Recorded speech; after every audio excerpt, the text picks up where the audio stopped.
আসসালামু আলাইকুম। আমরা ইসিজির গত পর্বে ইসিজির খুব বেসিক পার্টটা আমরা শিখেছিলাম এবং আমরা লিড 2 থেকে রেট, রিদম, পি ওয়েভ আছে কি না, পিআর ইন্টারভাল এবং হার্ট ব্লক কীভাবে ডায়াগনোসিস করব আমরা সেটা দেখেছিলাম। তো সেকেন্ড পার্ট শুরু করার আগে তোমরা একবার রিভিশনটা দিয়ে নাও, এতে করে সুবিধা হবে কি আমরা ইনস্ট্যান্ট এখন একটা প্র্যাকটিস করব। আমার নিজের নানার ইসিজিটা একটু প্র্যাকটিস করবো আমরা, যে আসলে আমরা ইসিজি বুঝি কি না। ঠিক আছে, তোমরা একবার দেখে নাও সব কিছু। আমরা তাহলে আজকে একটা প্র্যাকটিসে নিই। এর একটা ইসিজি আছে, এটা আমার নিজের নানার করা ইসিজি। দেখি এখানে আমরা কী কী দেখতে পাচ্ছি। দেখেন শুরুতে দুইটা ওয়েভ পাওয়া যাচ্ছে, এই একটা ওয়েভ, এই একটা ওয়েভ। কোনটা পি ওয়েভ সেটা আমরা কেমনে বুঝবো? পি ওয়েভ বোঝার উপায় হচ্ছে আর এর যেটা কাছাকাছি, কিউআরএস কমপ্লেক্সের যেটা কাছাকাছি ওইটাই হচ্ছে পি ওয়েভ। তার মানে এটা পি ওয়েভ, আর এটা একটা লিডের টি ওয়েভ। এটা গেল, এটা বুঝলাম। তো 2 নম্বরে আমরা একটা পার্ট দেখবো, সেটা হচ্ছে এটা ক্যালিব্রেশন কত। ক্যালিব্রেশন হচ্ছে 25 millimetre per second, 25 millimetre per second, এবং হচ্ছে এটার হাইট স্ট্যান্ডার্ডাইজেশনটা হচ্ছে 10 মিলিমিটার।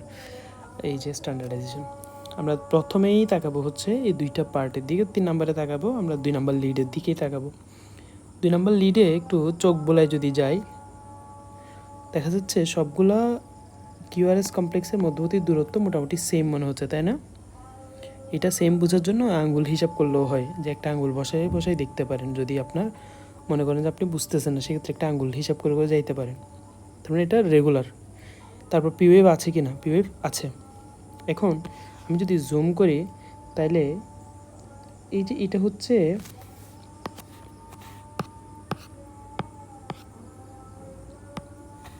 একটু দেখেন, ঠিক এই জায়গায় হচ্ছে এতটুকু তো হচ্ছে 5টা ঘর, ঠিক আছে?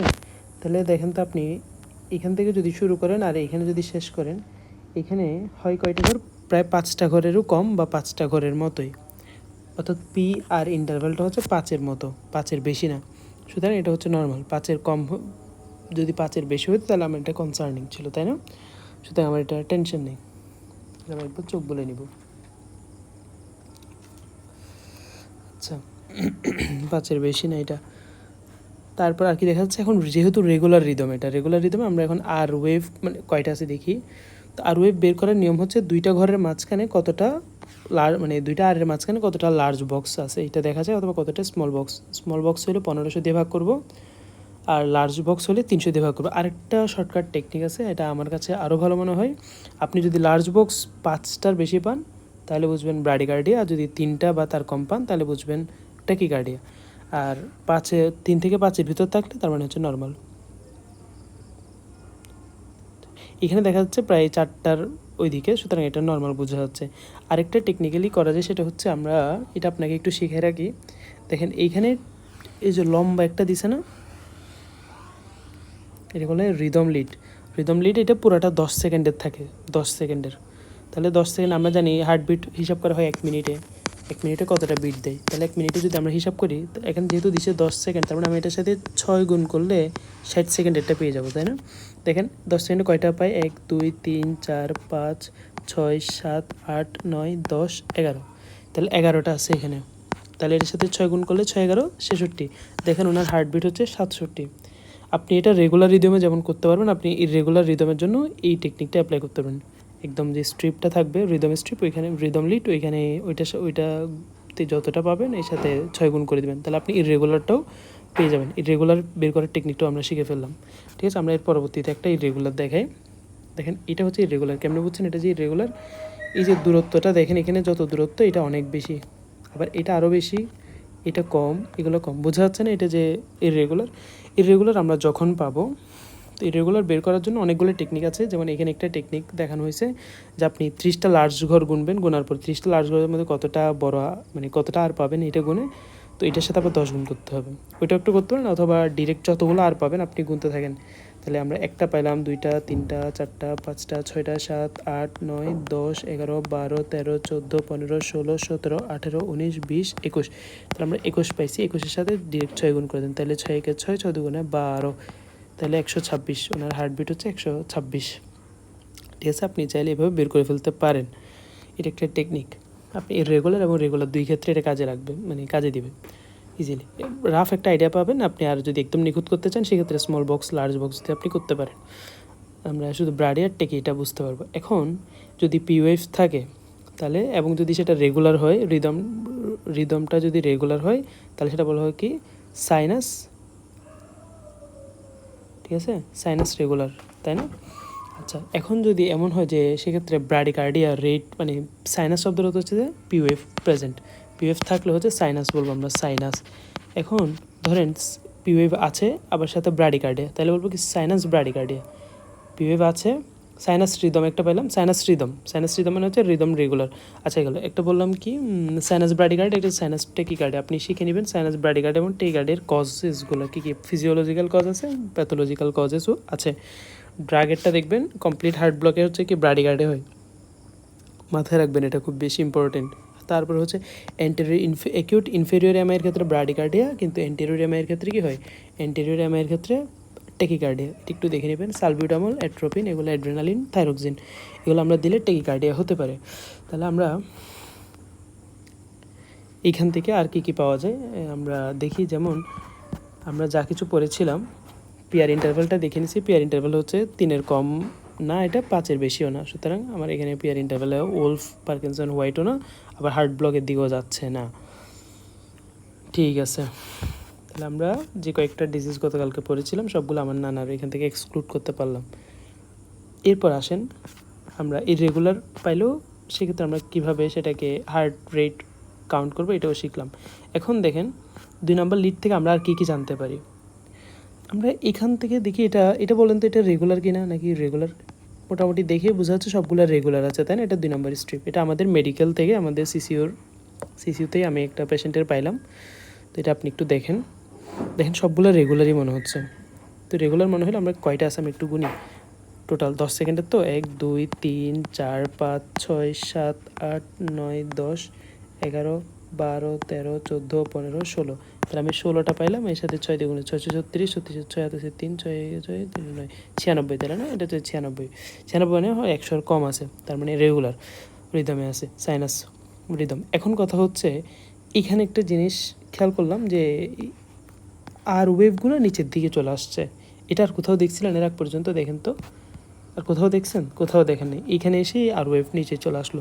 আমরা অনেক সময় গিয়ে আমরা যা শিখে যাই বাস্তবতায়, যা শিখে আসি, দেখবেন যে আপনি যখন ইসিজি চেক করতে গিয়ে যাবেন তখন দেখবেন যে অন্যরকম হয়ে গেছে, আপনার শিখা আছে তো উল্টে যাবে। এটাও হচ্ছে ওইরকম। তো এটা দেখে থতমত খাওয়ার কোনো ব্যাপার না, আমরা এটা একটু বুঝি। যদি এটা হচ্ছে বেস লাইনের আপওয়ার্ড হতে পারে, আবার ডাউনওয়ার্ডও হতে পারে, বুঝছেন? তো আপওয়ার্ড হলে আমরা প্লাস বুঝবো, আর ডাউনওয়ার্ড হলে মাইনাস বুঝবো। তাহলে এখানে বলেন তো, আমরা এতক্ষণ যেগুলো দেখলাম সবগুলো হচ্ছে আপওয়ার্ড, তার মানে সবগুলোই প্লাস ছিল, সবগুলো প্লাস। কিন্তু এখানে যেহেতু ডাউনওয়ার্ড হয়ে গেছে, তার মানে এটা কোন ধরনের সাইন? Minus sine. আচ্ছা, আপনাকে আমি এটাকে বলা হয় কার্ডিয়াক এক্সিসের কারণে এটা হচ্ছে। তাহলে কার্ডিয়াক এক্সিসটা আমি আপনাকে একটু শেখাই দিই, তাহলে আপনি বুঝতে পারবেন। দেখেন, নর্মাল যখন এক্সিস পাবো তখন হচ্ছে নর্মাল এক্সিসের ক্ষেত্রে আমরা পজিটিভ পাবো 1 নাম্বার লিডটা। তখন আমি এবার 1 নাম্বার লিডের দিকে একটু তাকাবো। দেখেন 1 নাম্বার লিডটা উপরের দিকে না, উপরের দিকে মানে পজিটিভ। তাহলে 1 নাম্বার লিডটা পজিটিভ পাইলাম, এবং 2 নাম্বার লিডের ক্ষেত্রেও দেখবো 2 নাম্বার লিডটাও পজিটিভ পাবো, 2 নাম্বার লিডটাও পজিটিভ পাবো। এই আপনি এইটাতে খেয়াল করেন তো, এই 1 নাম্বারটা হচ্ছে কি পজিটিভ না?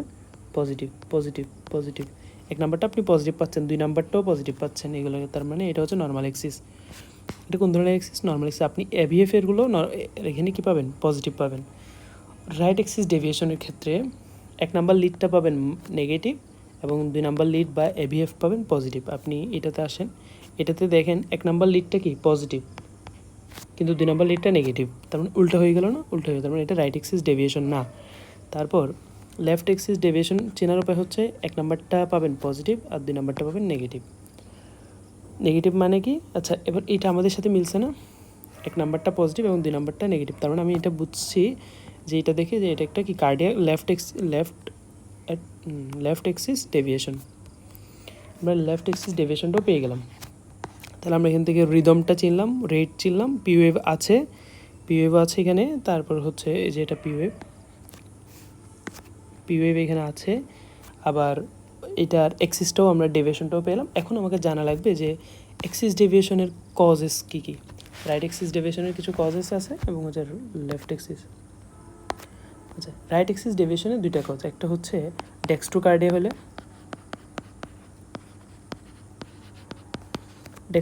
হলে, এরপরে অথবা রাইট ভেন্ট্রিকুলার হাইপারট্রফি হলে, রাইট ভেন্ট্রিকুলার হাইপারট্রফি। যখন আমি রাইট এক্সিস ডেভিয়েশন পাবো তার মানে আমার মাথায় এগুলো কাজ করবে, যেটা হয়তো বা ডেক্সট্রোকার্ডিয়া হতে পারে অথবা রাইট ভেন্ট্রিকুলার হাইপারট্রফি থাকতে পারে। লেফট এক্সিস ডেভিয়েশন যদি আমরা পাই সেক্ষেত্রে আমরা বুঝবো লেফট ভেন্ট্রিকুলার হাইপারট্রফির কারণে হয় অথবা এমফাইসেমের কারণে হতে পারে। একটু ঠেলে পাশের দিকে নিয়ে গেছে না, আর একটু লেফট সাইডে চলে গেছে, অথবা লেফট বান্ডল ব্রাঞ্চ ব্লক, এটার কারণে হতে পারে এলবিবিবি। এটা ব্যবহার করে লিখে LBBB, bundle branch block, left bundle branch block. আমরা কিন্তু বান্ডল ব্রাঞ্চ ব্লক এখনো পড়াইনি, এটা পড়াবো ইনশাল্লাহ। তাহলে আমরা এটা বুঝে গেছি না, এগুলো হতে পারে এখান থেকে, আমরা পরবর্তীতে এক্সক্লুড করবো বা এটা আদার আর কী কী ফাইন্ডিং পাওয়া যায় আমরা দেখব। আমাদের 2 নাম্বার থেকে এই লিড থেকে এটাও বুঝতে পারি। আচ্ছা, আপনাকে এখানে একটা দেই, এটা একটু দেখেন তো, এটা কি? এটা 2 নাম্বার লিড। 2 নাম্বার লিড এগুলো কি পজিটিভ না? পজিটিভ পাচ্ছেন। আবার 1 নাম্বার লিডে দেখেন, নাম্বার লিড 1 নাম্বার লিডে কি পাচ্ছেন আপনি? 1 নাম্বার লিডে হচ্ছে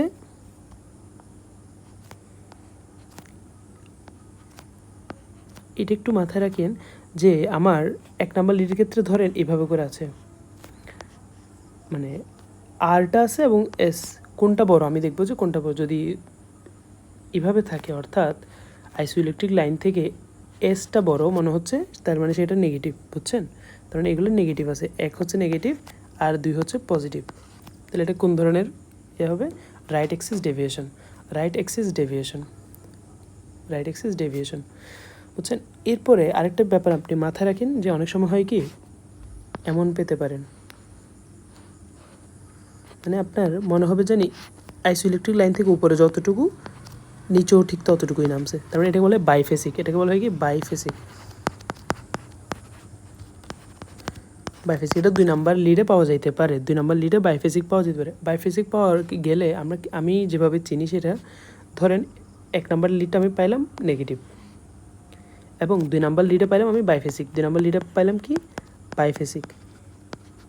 তখন আমি বাইফেসিকটাকে পজিটিভ হিসেবেই চিন্তা করব, মানে ঠিক এই সাইনের অপোজিটটাই চিন্তা করব। যেমন ধরেন 1 নাম্বার লিডটা ধরেন পজিটিভ পাইছি এবং 2 নাম্বার লিডটা সেক্ষেত্রে বাইফেসিক পাইছি। বাইফেসিক হিসেবে আমি তখন বাইফেসিকটাকে নেগেটিভ হিসেবে কাউন্ট করে চিন্তা করবো আর কি। এটার কারণ হচ্ছে কি, কারণ সিম্পল,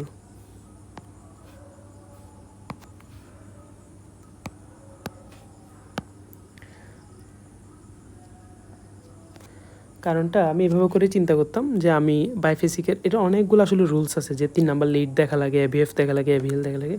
সবচেয়ে শর্টকাট আমি যেটা বের করছি এইভাবেই বের করে ফেলা যায় যে বাইফেসিকটাকে আপনি অপোজিট চিন্তা করবেন, একে যা পাবেন তার উল্টাটাই চিন্তা করবেন, বাইফেসিক মানেও উল্টাটা, তখন হয়ে যাবে আপনার। এটা মিলে যায় আর কি নর্মাল আমাদের লেভেলের ইসিজিগুলোতে। আসেন আমরা আরেকটা টপিক দেখি এরপরে, যে ধরেন আমি 2 নাম্বার লিডের দিকে তাকাচ্ছি, আমি আবারও 2 নাম্বার লিডের দিকেই তাকাচ্ছি এবং এখানে পিওয়েভ আছে কি নাই আমরা এটা দেখব। যদি দেখি পিওয়েভ আছে সেক্ষেত্রে আমরা কয়েকটা ডায়াগনোসিস শিখলাম এখানে। এখন দেখতেছি ধরেন পিওয়েভ নাই, পিওয়েভ নাই। এখন আমি দেখব এটার রিদম কি রেগুলার নাকি ইররেগুলার। যদি রিদম ইররেগুলার হয়, যদি রিদম ইররেগুলার হয় সাথে পিওয়েভ নাই হয়, তখন আমি এটাকে শর্টকাট বলবো কি এটা অ্যাট্রিয়াল ফিব্রিলেশন, অ্যাট্রিয়াল ফিব্রিলেশন। রিদমটা ইররেগুলার এবং হচ্ছে পিওয়েভ নেই। আমি একটা এক্সাম্পল দিই, দেখেন আপনি এখানকার 3টা গ্রাফ দেখাই, 3টা গ্রাফেই কোনো পিওয়েভ নেই, অনেকগুলো, তাহলে এখানে পিওয়েভ নাই, ঠিক আছে? দেখেন আপনি এইটা যে দূরত্ব, এটা আমি 2 নাম্বার লিডটাই চিন্তা করতেছি আর কি, এটার দূরত্ব কি সেম, দেখি এটা একটু বড়, কারণ এগুলো কি রেগুলার, রেগুলার নেই, ইররেগুলার এটা প্রথম বুঝছি। 2 নম্বর হচ্ছে এখানে কোনো পিওয়েভ নাই আলাদাভাবে, তো সুতরাং এটা যদি পিওয়েভ নাই ইররেগুলার, আমি বলবো এটা হচ্ছে কি অ্যাট্রিয়াল ফিব্রিলেশন। অ্যাট্রিয়াল ফিব্রিলেশন আমরা চিনে ফেললাম। দেখেন যদি রিদমটা যদি রেগুলার হয়, রিদম যদি রেগুলার হয়, পি ওয়েভ নাই, রিদম কিন্তু রেগুলার, সেক্ষেত্রে হয় অ্যাট্রিয়াল ফ্লাটার হতে পারে অথবা সুপ্রাভেন্ট্রিকুলার টেকিকার্ডিয়া হতে পারে। অ্যাট্রিয়াল ফ্লাটার হতে পারে অথবা সুপ্রাভেন্ট্রিকুলার টেকিকার্ডিয়া। আচ্ছা, অ্যাট্রিয়াল ফ্লাটার জিনিসটাকে আমি আপনাকে বুঝাই। ফ্লাটার মানে হচ্ছে একটা সেম ইম্পালস বারবার আসবে, সেম ইম্পালস বারবার আসবে, বারবার হবে, ওই জন্য হচ্ছে ডিপোলারাইজেশনটাও বারবার হচ্ছে অ্যাট্রিয়াতে, সেম ইম্পালস। সেক্ষেত্রে আমরা পাবো কি সটুথ। সটুথ মানে ওই যে কোরাল আছে না, এই যে আপনি এখানে দেখেন কোরালের মতো সবগুলো একই লেভেলের, সবগুলো একই লেভেলের, একই লেভেলের, কারণ যেহেতু এটা ইম্পালসটা সেম, ইম্পালস যতক্ষণ সেম হবে তখন একই লেভেলেরই পাবো। আর এগুলো হচ্ছে আরও, তাহলে ইম্পালস সেম। এটাকে হচ্ছে সটুথের মতো। সটুথে পাওয়া যায় কোথায় দেখেন, সটুথে পাওয়া যায় অ্যাট্রিয়াল ফ্লাটারে। তাহলে এটা হচ্ছে অ্যাট্রিয়াল ফ্লাটার, অ্যাট্রিয়াল ফ্লাটার। আর আমরা যদি সটুথ যদি পাওয়া না যায় কিন্তু রেগুলার রিদম, পি ওয়েভও নাই, সেক্ষেত্রে আমরা এটাকে শর্টকাটে বলবো কি সুপ্রাভেন্ট্রিকুলার টেকিকার্ডিয়া। যেমন এই ক্ষেত্রে এটাতে কোনো কী পাওয়া যাচ্ছে না, কোনো যে সটুথ অ্যাপিয়ারেন্স পাওয়া যাচ্ছে না, আবার এটা রেগুলার, একদম সবসময় রেগুলার আছে, পি ওয়েভও পাওয়া যায় না। তো এটা হচ্ছে কি সুপ্রাভেন্ট্রিকুলার টেকিকার্ডিয়া। আমরা এই শর্টকাটে এই তিনটাকে আলাদা করতে পারি এভাবে করে, যে পি ওয়েভ আছে কিনা দেখবো। এটা basically 2 number lead, 3 number lead এবং হচ্ছে এবিএফ এর ক্ষেত্রে আমরা খুঁজে পাই। তো আপাতত শুধুমাত্র 2 নাম্বার লিডে পেলে আমরা সেটাকে সাসপেক্ট করব যে পি ওয়েভ আছে কিনা। পি ওয়েভ যদি না থাকে, ইররেগুলার যদি হয় রিদম, সেক্ষেত্রে ফিব্রিলেশন। রেগুলার হলে দুইটা অপশন, যে সটুথ থাকলে হচ্ছে ফ্লাটার এবং সটুথ না থাকলে সুপ্রাভেন্ট্রিকুলার টেকিকার্ডিয়া। আর আপনি যখন মেডিসিনে যখন কজেসগুলো পড়বেন তখন এটা আর ভালো বুঝে যাবেন। আমরা ইসিজিতে এই শর্টকাটে চিনতে পারি।